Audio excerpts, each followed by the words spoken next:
Las guerras también se podían ganar a través de aquellos hombres y mujeres que sabían hacer política para llegar a un arreglo. Y si este no se daba, pues era inevitable el enfrentamiento militar. Pero entre uno y otro, en medio estaban los famosos espías y sus herramientas para obtener o enviar información muy importante sobre el enemigo. ¿Te gustaría conocer algunas de sus herramientas que usaron a través del tiempo? Pues quédate aquí en Historia para Todos.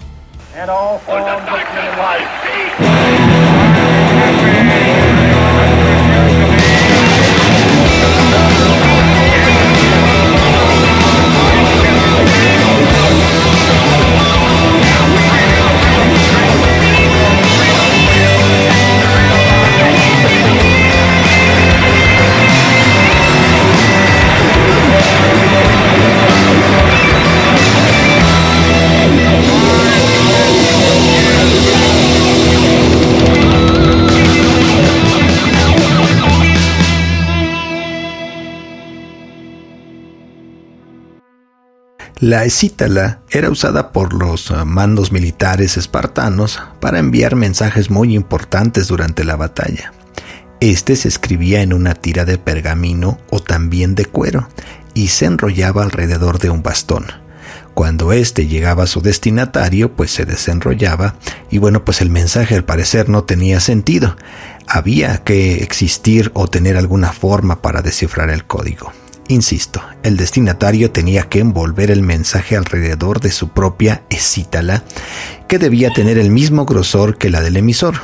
Aunque tosca para el cifrado ya muy moderno como en el siglo XXI, esta herramienta se podía utilizar de manera rápida en su momento y sin errores, incluso en primera línea de batalla, es decir, ya combatiendo, aunque existía el riesgo de que se rompiera durante el combate, pero fue muy útil en su momento.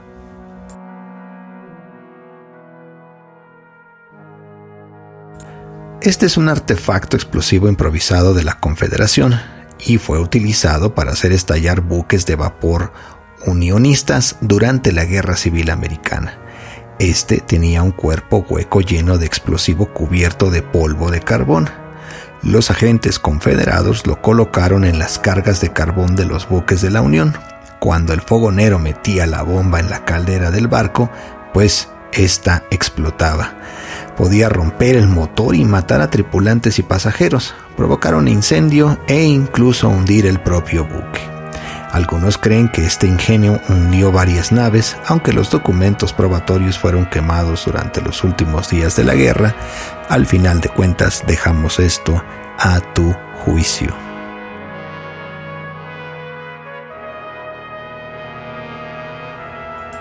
El doctor James J., estadounidense de 1732 a 1815, fue un médico que desarrolló una tinta invisible, sí, así como su nombre lo dice, y que ahora se utiliza en un montón de lugares o cuando se quiere enviar un mensaje que solo una persona puede descifrar, ¿no?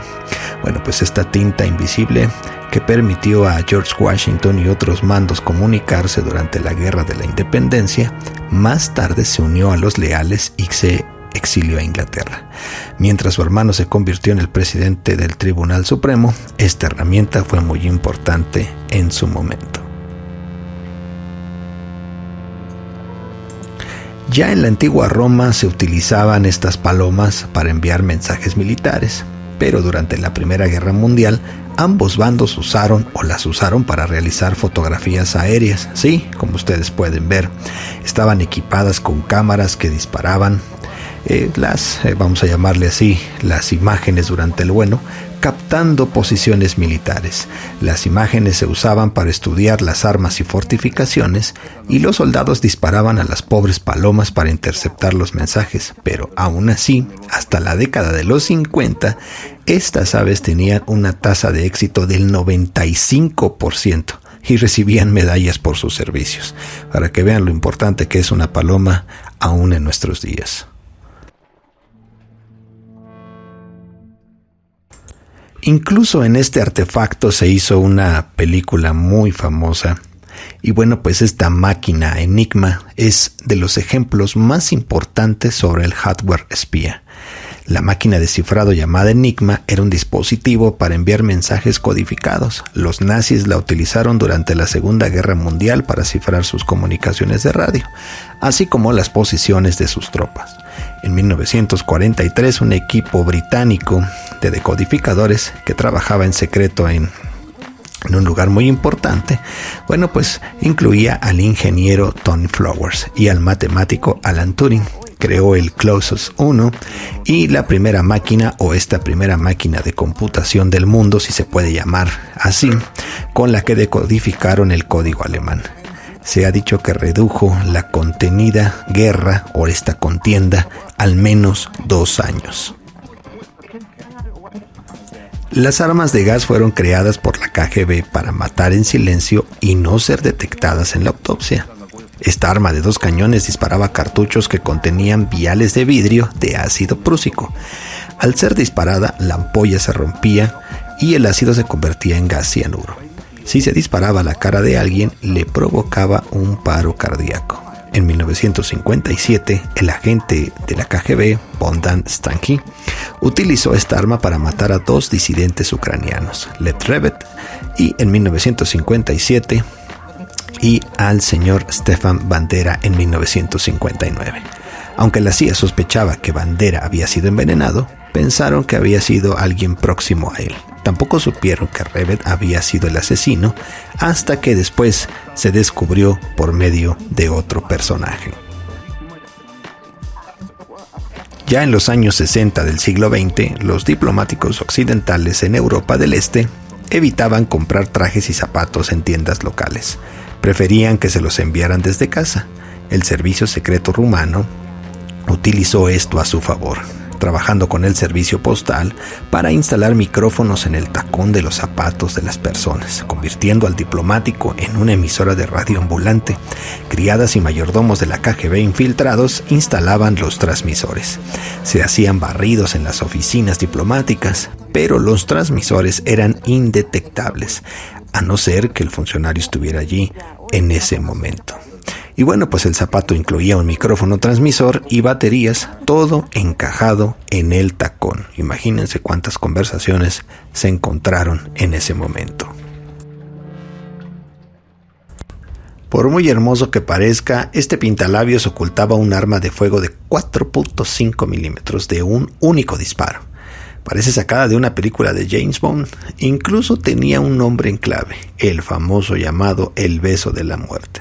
Sin embargo, no lo usaban seductoras agentes de Spectre, sino los agentes de la KGB durante la llamada Guerra Fría. Podía ocultarse fácilmente en un bolso.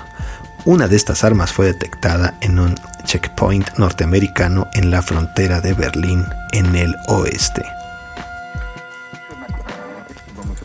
Llegada la década de 1980 del siglo XX, los dispositivos para escuchar eran cada vez más fáciles de ocultar, así que entre los espías se convirtió en una práctica habitual revisar las habitaciones donde se iban a tratar secretos muy importantes de Estado. Los kits de contramedidas iban en una maleta. Se utilizaban para detectar transmisores mediante el escaneado de ondas de radio. En la década, de los 80, cualquiera podía adquirir este tipo de equipos. Este en particular que ven aquí fue utilizado por John Walker, el espía más importante de la KGB en los Estados Unidos, que se hacía pasar por un investigador privado cuando el FBI lo capturó en 1985. En esta época de la ciberdetección, en la que usamos conectores USB, que ahora ya pueden ser de manera alámbricas o también inalámbricas en nuestra PC para cargar nuestros móviles, teléfonos, etcétera, etcétera. La NSA Quantum Mode 1 puede hacer que lo pensemos 2 veces. Este USB incorpora un emisor receptor de radio que puede transmitir archivos o instalar malware en la red. Está pensado para equipos que intencionalmente no tienen conexión a internet, por lo que no pueden ser hackeados de forma remota. Los modelos más avanzados pueden transmitir a través de señales de radio de largo alcance, por lo que el receptor no tiene idea de estar en la misma habitación y ni siquiera saber si le están quitando o poniendo un virus dentro de su computadora. Los artefactos espías por sí solos no podían ser solamente utilizados. Tenían que ser personas muy capacitadas, que muchos de ellos y ellas perdieron la vida y otros ni siquiera tuvieron una al servicio del país en donde se encontraban. O quizás también para traicionar, como dicen algunos, pero la vida también es algo muy importante. Pero al final lo dejamos a tu juicio. Si el video te gustó, nos encantaría mucho que nos regalaras pulgar arriba y te suscribas a nuestro canal. También ya estamos en TikTok, donde ponemos pequeñas historias que pueden ampliar tu bagaje cultural o simplemente alimentar la curiosidad histórica que puedas tener sobre la sociedad humana. Esto fue Historia para Todos.